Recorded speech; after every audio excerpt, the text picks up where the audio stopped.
Desa Sungai Buluh memiliki kisah berbeda dengan desa lain yang ada di Kabupaten Sintang. Kami di sini tuh itulah kerjanya tuh ladang.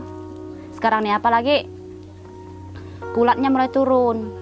Dulu saya tuh noreh, udah semenjak turun gara-gara pandemi ini, makanya saya tidak pernah noreh lagi. Dihadapkan dengan persoalan untuk memenuhi kebutuhan ekonomi keluarga, penambangan emas tradisional menjadi pilihan mereka saat ini. Kalau penghasilan hari-hari terus terang lah dari penghasilan emas, tambang emas. Kadang-kadang pun tambang emas tuh tidak pernah dapat. Satu hari bahkan tidak cukup bayar minyak. Tapi karena tidak ada pekerjaan yang mencukupi harga barang sekarang yang setengah melonjak nih, dipaksalah tetap kerja mas. Tidak tentu juga, tapi minimalnya 2,5 juta itu dapat per bulan. Kadang bisa agak 3 juta, pernah juga sampai 1 juta per bulan, tidak tentu.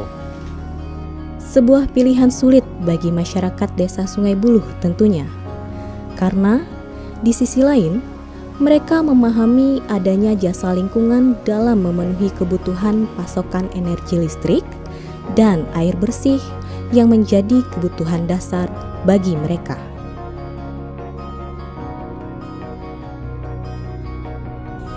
Ada 7 unit pembangkit listrik tenaga air di Sungai Buluh, tetapi yang masih aktif hanya 5 unit lagi. Jadi kalau bicara tentang pembangkit listrik tenaga air ini harus didukung sumber air yang cukup. Bagaimana juga di hulunya hutan-hutan itu harus dilestarikan. Itu salah satu cara efektif untuk melestarikan hutan di hulu sungai atau di sumber air.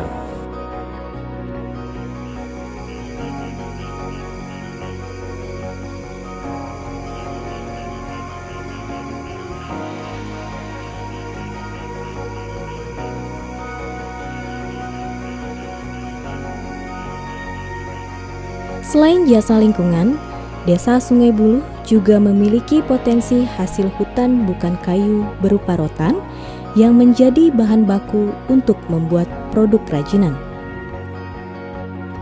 Namun belakangan, mereka juga mulai kesulitan untuk mendapatkannya karena areal berhutan yang semakin sedikit. Kalau soal rotan, kami pernah cari rotan di hutan sini. Itu untuk bikin panen padi itu, mungkin kata kami sini untuk panen padi. Sekarang ini cari rotan dah agak susah, harus jauh. Pengelolaan hutan yang bermanfaat untuk menunjang kehidupan masyarakat menjadi salah satu keinginan kuat dari masyarakat Sungai Buluh. Kami berterima kasih atas kedatangan dari kawan-kawan dari Sodalida dan Kalpor, karena saya mendengar niat dari kawan-kawan untuk membantu memetakan itu HPL, ada ACP-nya, terus mungkin di sekitar situ ada hutan lindung, jadi biar masyarakat ini bisa tahu fungsinya gitu. Keinginan masyarakat ini sejalan dengan program yang dikembangkan oleh Ditjen Planologi Kehutanan dan Tata Lingkungan Kementerian Lingkungan Hidup dan Kehutanan. Program ini bertujuan untuk membangun penguatan perencanaan dan pengelolaan hutan dalam menyelamatkan serta menjaga hutan di luar kawasan hutan, beserta jasa ekosistem dan keanekaragamannya yang bernilai tinggi. Menjaga kawasan hutan di luar kawasan itu pasti ada masyarakatnya kan.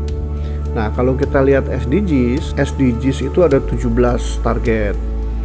Dalam pandangan saya minimal 4 target terkait langsung.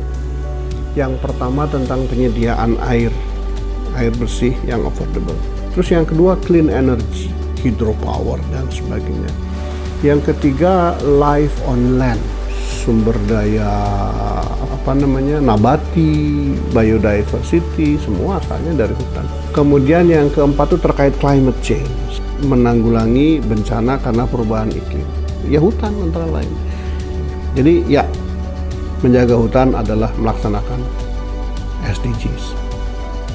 Inisiatif lokal yang dilakukan oleh kelompok masyarakat Desa Sungai Buluh menjadi sebuah proses pembelajaran tentang bagaimana usaha-usaha yang mereka lakukan dalam upaya optimalisasi jasa lingkungan dan menjaga areal berhutannya tetap baik.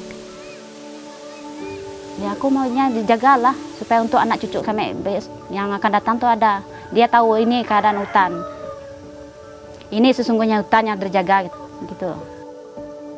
Tolong bantu kami di masyarakat Sungai Buloh nih, bantu olah gimana cara ngolah hutan tepung lindung dia gitu. Hutan-hutannya masih ada di Sungai Buloh ini.